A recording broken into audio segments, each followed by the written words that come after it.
Every message you've ever sent, every photo, every song, every word on every screen travels as a pattern built from just two signals. This is the story of how two signals became everything. Welcome to Code.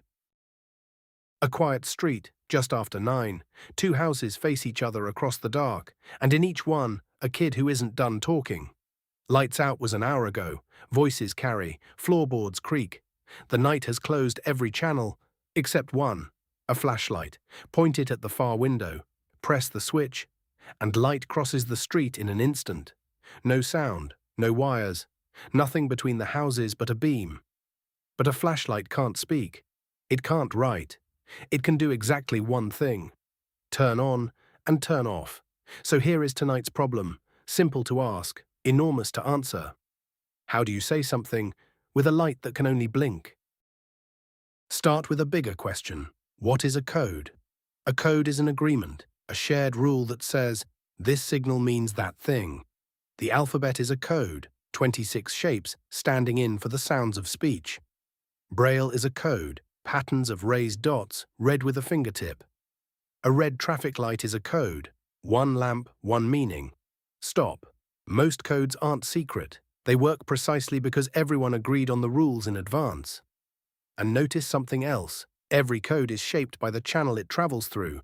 Ink for the page, sound for the air, touch for the fingertip. So a beam of light will need a code of its own, built from the only two words a flashlight knows: on and off.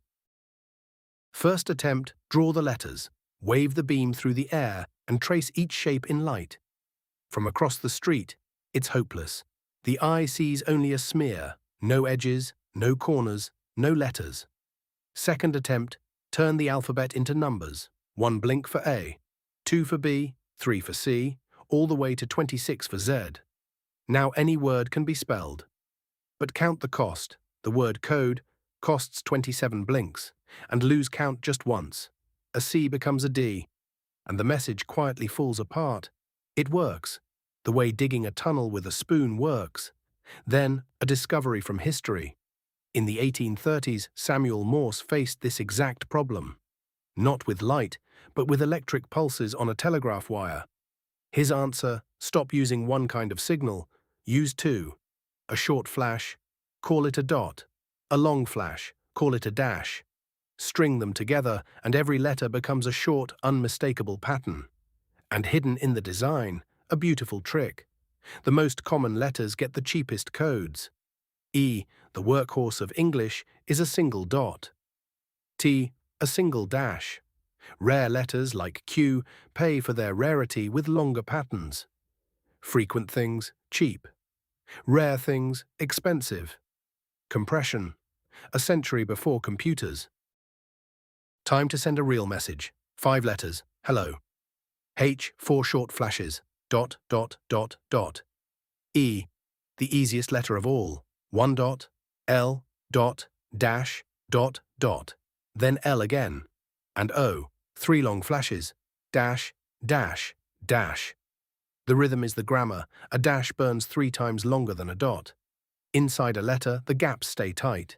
Between letters, a longer silence, so the H can't blur into the E. Even the darkness carries meaning. The pauses are part of the code. 16 flashes, and the word lands on the far window. The blink-counting code needed 52. Same flashlight, same street, same word. A better agreement made the light more than 3 times faster. Here is the part worth remembering. The flashlight never changed. It started the night as a bulb and a switch, and it ended the night the same way. What changed was the agreement around it. 2 signals, on and off, turned out to be enough. Enough for letters, enough for words, enough for anything a person can say. And this idea doesn't stop at the window. Swap the flashlight for a pulse of electricity. Swap the thumb on the switch for a circuit that flips billions of times every second. Every picture on your screen, every song in your headphones, every program ever written is this same trick.